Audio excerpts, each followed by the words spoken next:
রাজ্যের ক্ষমতার পালা পরিবর্তন হবার পর প্রথমবার রাজ্য বাজেট পেশ করলো শুভেন্দু অধিকারীর সরকার। রাজ্যের অর্থমন্ত্রী স্বপন দাশগুপ্ত আজ বাজেট পেশ করেছেন। তবে বাজেট নিয়ে কি ভাবছে উত্তরবঙ্গের মানুষ, কতটাই বা প্রত্যাশা ছিল এবং কতটাই প্রাপ্তি, সমস্তটাই জানার চেষ্টা করব উত্তরবঙ্গের মানুষের কাছ থেকে।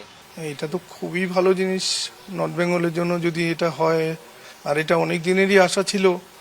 আর এটা এখন যদি ভালো মতো হয়, কমপ্লিট হয়, তাহলে সবার জন্যই খুব সুবিধা হবে, ব্যবসায়ীদের জন্য খুবই ভালো হবে। যাতায়াতের একটা আরও সুযোগ সুবিধা হয়ে যাবে, ইজি যাতায়াতের ব্যবস্থা হয়ে যাবে। এখন যেটা ব্যবসা হচ্ছে তার থেকে বহুগুণে ব্যবসা বেড়ে যাবে। পর্যটন, শিলিগুড়ি নর্থ বেঙ্গল পর্যটনের উপরে বহুতভাবে নির্ভর। এটা হলে পারে তাহলে আরও খুব সুন্দরই হবে। উত্তরবঙ্গের মানুষ যা প্রত্যাশা ছিল তার থেকে অনেকটা বেশিই পেয়েছে, এবং এই সর্বপ্রথম এত বছরের মধ্যে উত্তরবঙ্গ থেকে সবচেয়ে বেশি মন্ত্রিত্ব পেয়েছে। এটা আমাদের কাছে একটা বিরাট পাওনা। আর দ্বিতীয়ত, উত্তরবঙ্গের আজকে এইমস হওয়ার কথা, যদি হয় সেটা আমাদের কাছে একটা বিরাট পাওনা।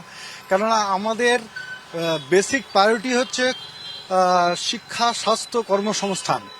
তো সেই দিক দিয়ে দেখলে পরে আমরা উত্তরবঙ্গবাসী আমরা প্রচণ্ড আশাবাদী যে সরকার যা করেছেন, যা আগামী দিনে করবেন, হ্যাঁ, মাননীয় মুখ্যমন্ত্রী শুভেন্দু অধিকারী মহাশয়, তো সেটা আমাদের উত্তরবঙ্গের পক্ষে এখনো অবধি যা হয়েছে প্রত্যেকটা আমরা খুব সন্তুষ্ট। না, এখন পর্যন্ত যেটুকু শুনলাম সাথে তো আশাবাদী এবং ভালো বাজেটই বলে মনে হচ্ছে। যে সমস্ত প্রপোজালগুলো উত্তরবঙ্গের জন্য এসছে সেগুলো সবই মোটামুটি সবই ভালো।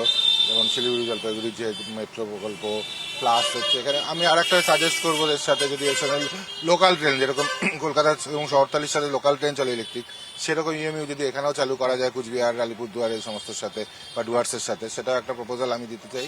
তাছাড়া এখন পর্যন্ত বাজেট তো ভালো বাজেট হয়েছে।